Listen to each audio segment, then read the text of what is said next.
water the field, to save the plant, to put the plant back, and finally they saved the crop. And that for me was amazing. Amazing. They pulled the plant out while the floods were coming in. They preserved that plant and they replanted it once the water went back. Yeah, and that's why when we were going, I can't tell you the village, I should have my notebook with the name. I was amazed to see that the field was completely growing and almost ready for crops. And they told me, yes, but people here is really, really resilient. And that was the first feedback I got from my colleague when we were conducting the assessment at the end of August. There were 34 assessment teams deployed to the 5 provinces, all the places that were affected, except Sindh, because Sindh at the end of August was almost not accessible, so only very few parts of Sindh were accessible. They were reporting back to me that people was already preparing their own shelter. Whenever they could, they were going back to their own villages. They were trying to get their life back together.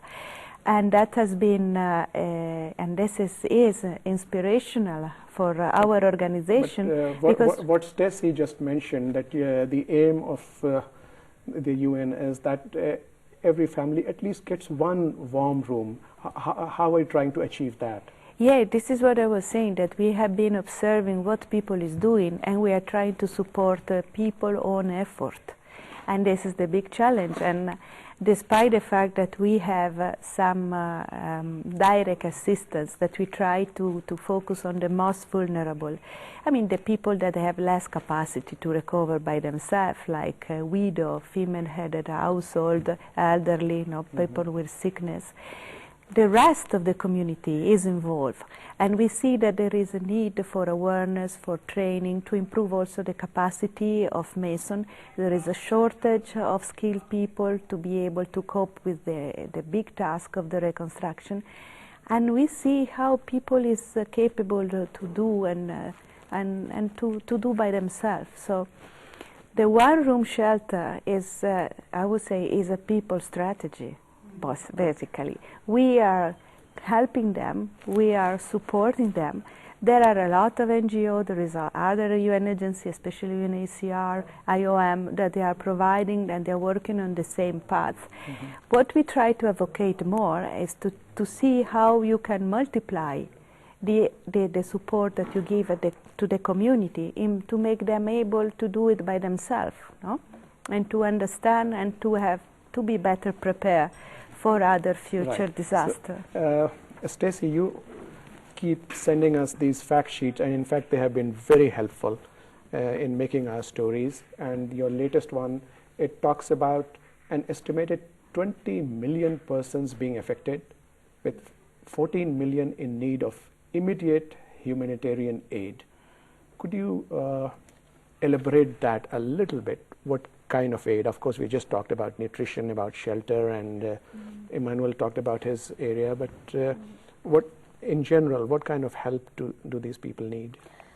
Yes, well, I think these estimates come from the government figures of an estimated 20 million, and they are estimated, and they do seem to fluctuate as people begin to recover, which is, we hope at the end of the day that we will be able to reach as many as possible in need.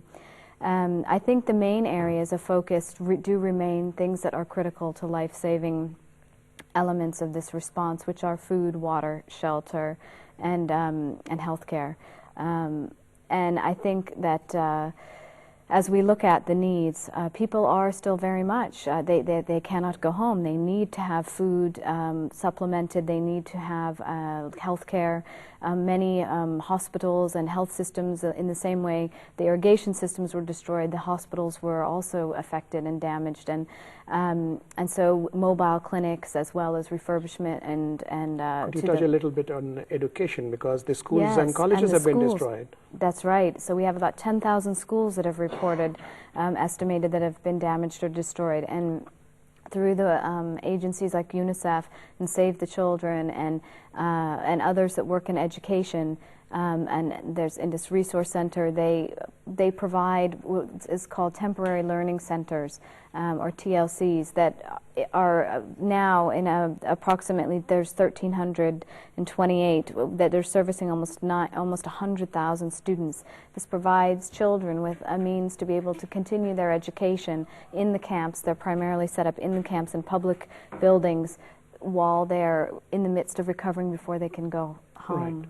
So, Emmanuel, is the situation the same in Sindh? Because you were your province was the last to be hit, but unfortunately the problem still persists. Yeah, what you have in Sindh is a mixture of situation. Return has started, I would say in October, mid-October.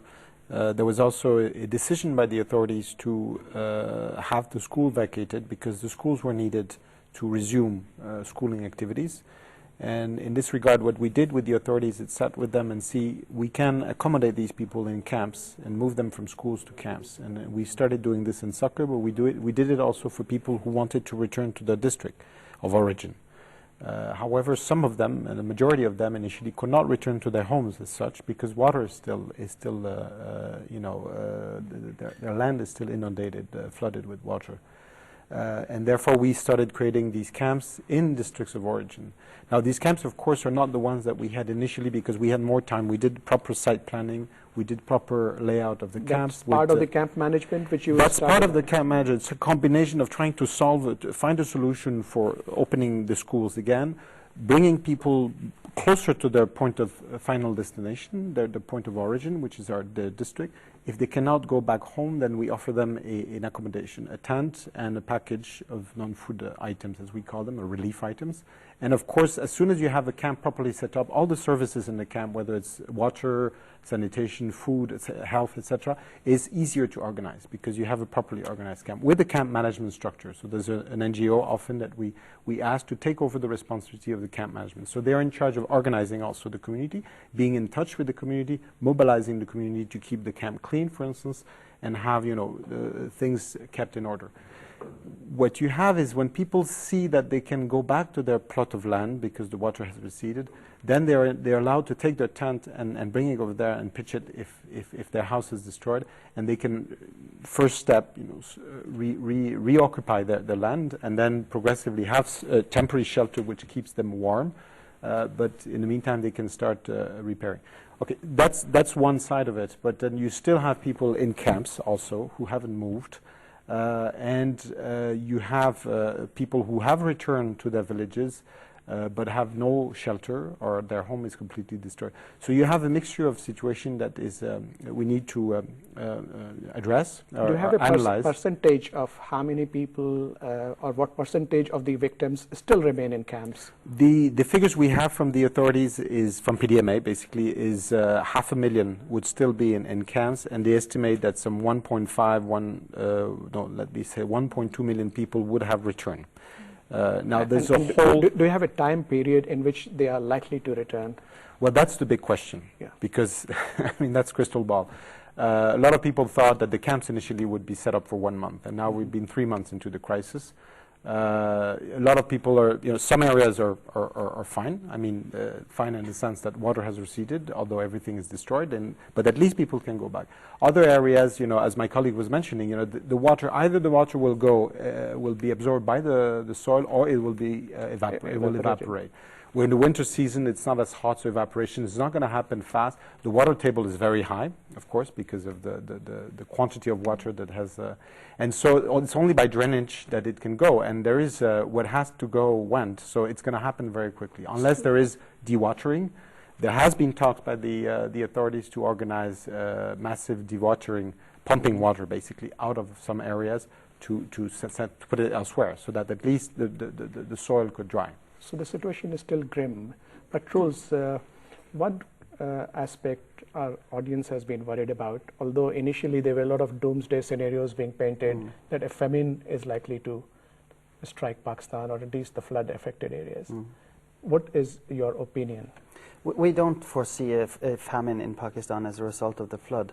It's devastated large parts of the agriculture sector, of course, but Pakistan has had 2 bumper years behind us, and the stores of food in the country are going to be sufficient to feed the population.